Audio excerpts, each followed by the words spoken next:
Hello, I'm Sebastian Michael, and this is this Saturday's Sonnet. Tired with all these, for restful death I cry, as to behold desert a beggar born, and needy nothing trimmed in jollity, and purest faith unhappily forsworn, and gilded honour shamefully misplaced, and maiden virtue rudely trumpeted, and right perfection wrongfully disgraced, and strength by limping sway disabled, and art made tongue-tied by authority, and folly doctor-like controlling skill, and simple truth miscalled simplicity, and captive good attending captain ill. Tired with all these, from these would I be gone, save that to die I leave my love alone. And this is Sonnet 66, easily one of the most extraordinary sonnets in the entire canon, because it holds a virtually unique place in this series. And it's almost not really a sonnet. I mean, it is a sonnet, of course, in the way it's constructed. It follows the same pattern. It has 14 lines, 3 times 12, and then the concluding couplet. It's certainly not a traditional love poem. And it almost seems to forget for quite a while that there is such a thing as a lover, a loved one, somebody whom we are writing these to. It's essentially a rant. It's a good Shakespearean rant. And for that alone, it is deeply enjoyable. Because here we have me, the writer, the poet, lamenting, but not just lamenting, ranting angrily, furiously about the things that make him want to chuck it all in. I've had enough of this. And if you have ever worked in the arts, if you've ever been a composer or a musician or a painter or a poet or a playwright or a filmmaker or a book author, you will probably be able to relate to at least 2 or 3 or 4 or maybe all 12 of these ranting lines, whether then you're also able to relate to the remaining couplet where he says, if it weren't for you, I would just want to top myself. That is a different matter. But the rant is something we can relate to. It's something I can relate to. I have felt every single one of these things in my own life. What we do know is, because we're going by the words, this is our whole approach to this whole Saturday's sonnet endeavour. We are going exclusively by the words. We want to know what the words themselves actually tell us, and here what they tell us is our Shakespeare is pretty much fed up to his teeth with the way things are. There is something rotten in the state of England, and the extraordinary and wonderful, not wonderful because it is so, but wonderful because it's in the words and the words still make sense to us, thing is that it is exactly the way it is now. The way Shakespeare describes the state of affairs that offend him and annoy him so much is precisely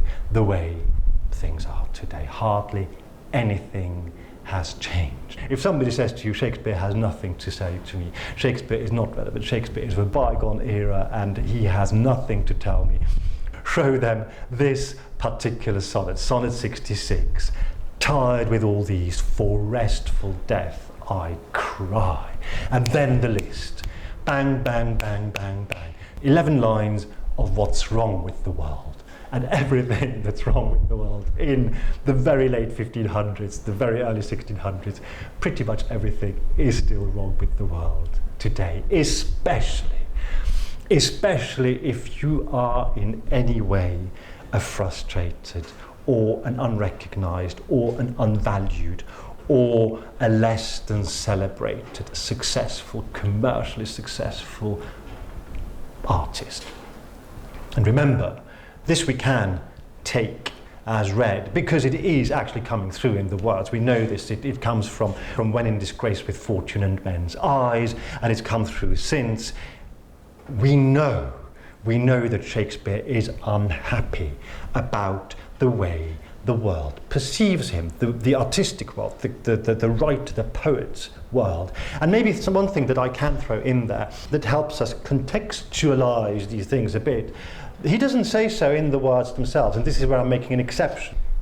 In Shakespeare's day, a poet is a little bit perhaps equivalent to being a pop star, a rock star maybe today, or today it would possibly almost be a hip-hop artist. You can earn money as a poet, you can gain a reputation, and you can become highly regarded, but only if people regard you. And there is a coterie of poets who, at this point, we know this for certain because it has been expressed, there is a coterie of poets established in the London literary circle of the day who do not respect William Shakespeare. And here, at this point in the proceedings, he lets rip, he forgets for a moment that he is actually in the process of writing love poetry to a young man, whom he is by now in a very complicated relationship with, and now it's all coming on top just a bit much. So let's get this out of the way immediately. What does it mean? Sonnet 66. Tired with all these, for restful death I cry. Obvious. I am tired with all these things, these things that I'm about to tell you. As to behold desert a beggar born. As, for example, such as to behold desert a beggar born. This is common tenor among writers even now. I have felt like this myself, believe me, I've been there, done that. When you feel, I deserve being recognised for what I've just done. I've done a good piece of writing here. I've sent my play off to Theatre X and to Literary Manager Z, and I've sent my book off to Literary Agent voila and that person there, and they send you back these letters. This is very interesting, and we can't accommodate this here, we can't do that here, and you get irate. You take it personally. Why do you take it personally? Because it's your work. It's your work. And you think, I've worked for this. I have acquired a skill of writing. I deserve at least to be recognised. But this desert, this thing that I deserve, this is born a beggar. I have to keep begging for it. I have to keep asking for it, and I'm being rejected, I'm being declined, I'm being belittled, I'm being patronised, I'm being corrected, I'm being told, oh, well, this is an interesting voice you've got there, and you want to vomit. I mean, seriously, this is why it's so visceral. It kind of makes you physically ill, the way that when you're an artist, and I'm sure this applies to painters, I'm sure this applies to sculptors, this probably applies to actors who keep going up for audition after audition, and you've trained, you've worked, you feel you have at least. You don't necessarily, nobody owes you anything. You maybe don't have the right to be vastly successful, but you feel you've earned the right at one point to be taken seriously, to be recognised. That desert is born a beggar.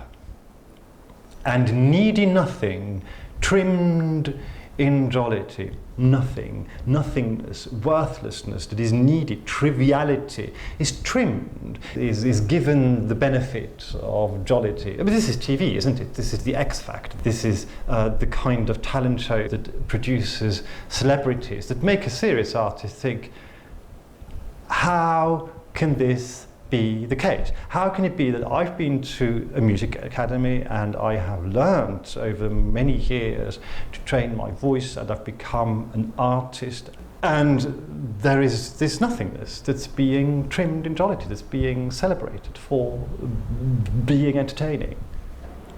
And purest faith, unhappily forsworn.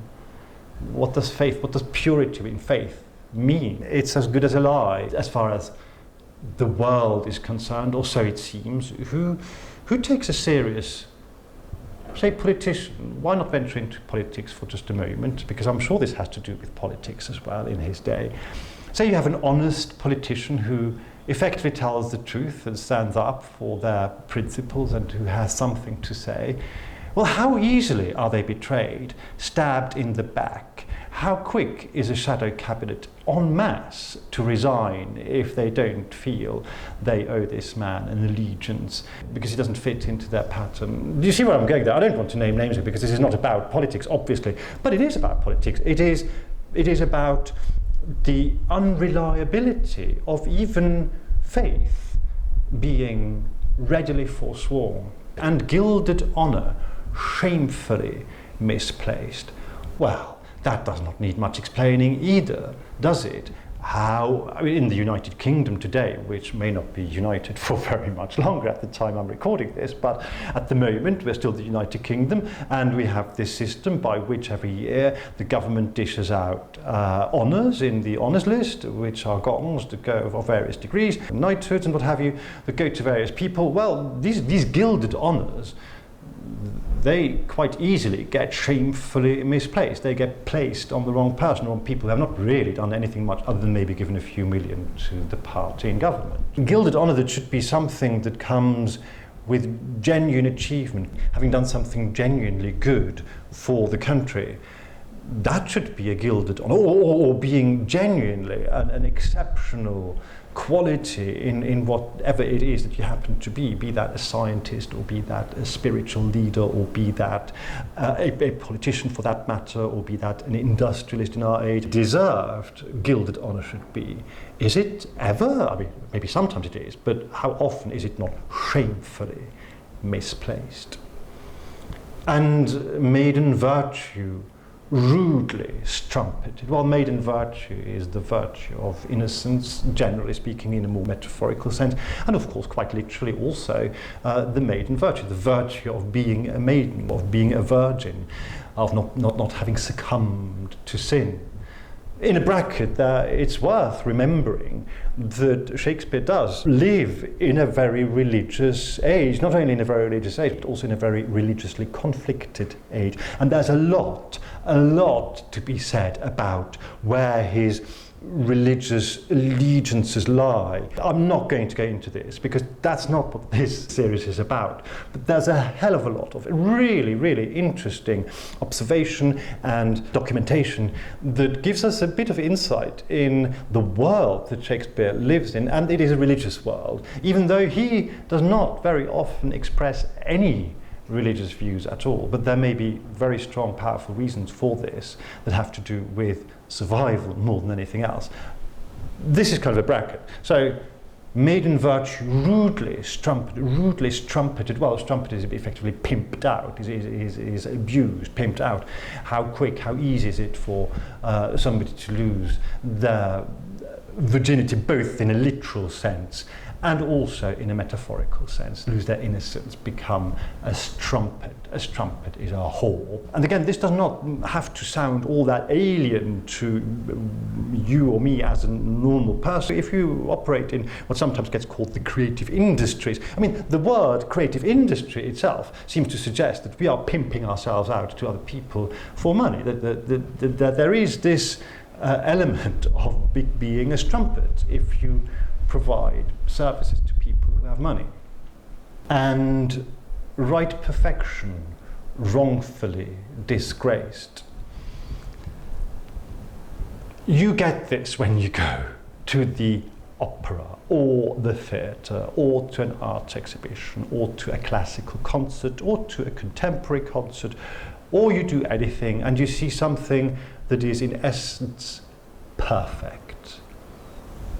And there will be, as certain as the sun hangs in the sky, and this day will be followed by a night, there will be some critic somewhere who will say, this is just so derivative, and the technique is blah blah.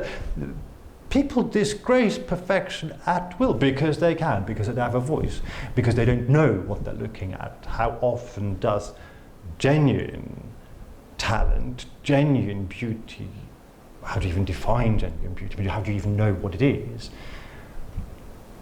But how easy is it for it to be disgraced by somebody coming along and pulling it down, either in words or in deeds, by dismissal, by rejection, by refusal to engage with it, by abuse, by critique, and strength, by limping, sway, disabled. Strength, solidity of character, by limping sway. Certainly there is a sense of corruption, of absence of a backbone. And it is capable of disabling, of undoing strength. That's the kind of world we live in the late 1500s, early 1600s. And is it not the kind of world we live in today? And art, made tongue-tied by authority. We may think that this is no longer the case. We may think that we now live in a world where we have complete artistic freedom and freedom of expression, because authority, the authority of the state, in the majority of post-industrial nations, if you like, the state does not take so much direct control over the arts anymore, as used to. I mean, Shakespeare's day, absolutely, you would have had quasi-totalitarian control of the arts, such as they are, by the state. But it's not quite so simple, is it? Because authority is who and whatever happens to be in power. And this is maybe not so much the state today, but the institutions that have money and the people who control things, they still have power. They still have control over a handle on art. They can still tell you what you are allowed to say and what not, what is acceptable. They can still, and still do, effectively set the parameters within which you are free to express yourself. To be tongue-tied because of what authority is either saying or indirectly letting you know may or may not be part of the work that you put out. That is still a reality today, I would argue. I think even this line still resonates. And folly, doctor-like controlling skill. Folly, like a doctor. A doctor in Elizabethan England is somebody who is learned, who knows, who is a knowledgeable person, not necessarily a medical doctor. So a doctor is a professor or a well-educated, informed person, and like like an expert, like a person who knows because they're educated and have studied, folly behaves and controls skill. We had a politician, a senior politician in the United Kingdom within these last few weeks, in the run-up to a major political decision, tell the media in as many words, almost in precisely these words, the people have quite had enough of experts. Why? Because the expert kept warning the people of what would happen if they were to vote in a certain way in this particular referendum. And of course what happened is that exactly what the experts predicted turned out to be the case. But folly was here doctor-like, controlling skill, precisely like 400 years ago. And simple truth, miscalled simplicity. This is a line that strikes almost deepest in my heart, because if you do have a simple truth, which after all is rare enough, for it to be recognized as such is actually really quite difficult. People will be inclined to call you simplistic. I happen to believe that the majority of truths, where and if they exist, are complex and differentiated. But the simple truths, they are actually really difficult to communicate, because you will be dismissed as faux or naive or as childlike almost. And captive good attending captain ill. Good is held captive by ill, which is the captain. There's a beautiful wordplay here. Captive good the hostage. Good is being held hostage by ill, which here has the function of the captain, the person who steers the ship, the pilot. Tired with all these, from these would I be gone. That needs no translation. Save that to die, except that to die, except if I die, I leave my love alone. When we are looking at these sonnets, and in this case I'm not going to go into detail about the other sonnets of this week's batch, because they're there, you can read them, you can listen to them. But when we are listening to these sonnets, we periodically ask ourselves the question, what prompts this? Why am I, the poet, suddenly so agitated about these things? Well, very possibly this has not happened overnight. This does not sound like the kind of rant that somebody goes off on because of one incident. It couldn't, because there's a whole list of things. So this has probably been building up. But what's come to a head? What is happening? Now, the sonnet itself does not really give us the explanation. It doesn't really tell us what's happened. It's just the rant. It's a good rant, but it's just the rant. But let's look quickly at how the week has panned out. Before that, we have 64 and 65, which are two meditations on time. A very, very beautiful meditation on time, followed by a beautiful meditation on time that does once more bring into the equation the writing itself. Where in 65 I say, and I expressed this on this occasion as a hope more than anything else, and almost as a slightly as a clutching at straws kind of hope, as a tentative hope, that these black lines that I'm writing will keep your beauty alive. I've said this before on a number of occasions. Starting with the most glorious Sonnet 18, shall I compare thee to some day, where I asserted that I make you live forever. I have repeatedly postulated that it is my writing that can keep you young and can make you live forever. But here, a very different tone, a much more tentative tone, an expression of a hope. Maybe it can do this. And then we have this heartfelt pouring out of frustration and of anger at the way things are. And then what follows is almost a deep resignation and a querying, a questioning of why should my love. Now he brings it back to love, having reintroduced him in the last couplet here. The next sonnet then asks, why should my love be living in a world that is so infected with corruption and in such an ill state of affairs? And then this is followed by yet another reflection on how bad things have become, and how genuine beauty that comes from the inside, and beauty that is honest and true, and that is not painted or false or fake or manufactured, how natural beauty no longer exists. What am I responding to here? What has happened? I can't answer this question, but what I can say with some degree of certainty is something is going on.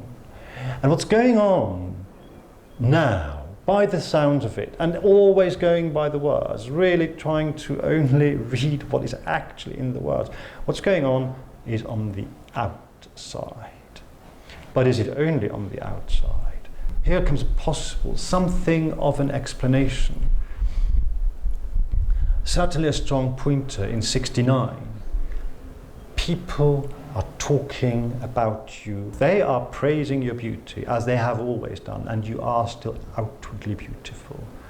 But in other accents, in a different tongue, maybe between the lines, maybe in different words, certainly behind your back by the sound of it, they are talking about your mind. And they are concluding from your actions that your mind is corrupted and no longer pure. And they bring into your beautiful, rose-like, flower-like being the stench of weeds. Why are they doing this? The reason for this, the soil for this, on which this weed grows, is that you grow common. And that is an exceptionally far-reaching and profound either observation of what is the case or realization that this is what you, the young man, are being accused of. And the sonnet, this is Sonnet 69, does not make it clear. It does not tell us which. It does not tell us what I, as the writer, am saying. Am I saying you have grown common, you have let yourself become common in your actions, and therefore there is now a stench of ill reputation around your beauty from what other people are saying about you?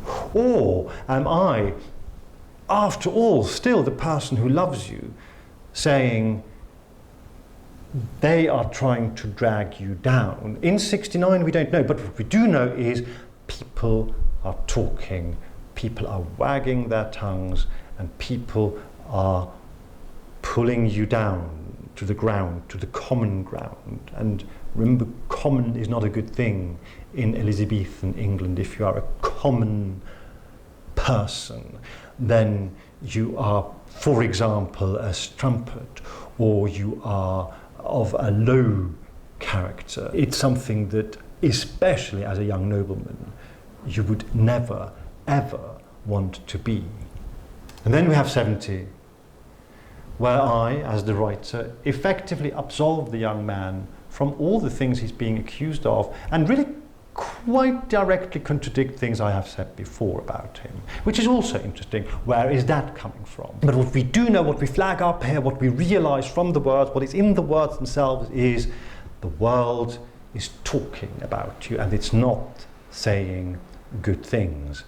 And maybe that is what prompts this fury, this frustration, this outrage, that there is now slander abroad, there is a reputation being ruined, there are people who have taken it upon themselves to say bad things, especially about the young lover, very possibly also about the poet himself. It helps us to remember this. It helps us to remember that the time when these sonnets are being written, our poet feels unappreciated, he feels wronged. And the young man is a known entity. He has status, he is talked about, he has a reputation, he is important. A young person who's in the spotlight of his day, who is at the heart of his society, in a relationship with a not particularly well regarded poet, with somebody who'd like to be much, much more successful than he is, and much, much better known, much more respected by his peers. An outsider. This is where we're at. And we're approaching midpoint. And that means we've got just over half of all the sonnets still to look forward to, and many, many more riveting pieces of poetry to look at. And in the meantime, remember, love is the power, and see you next week.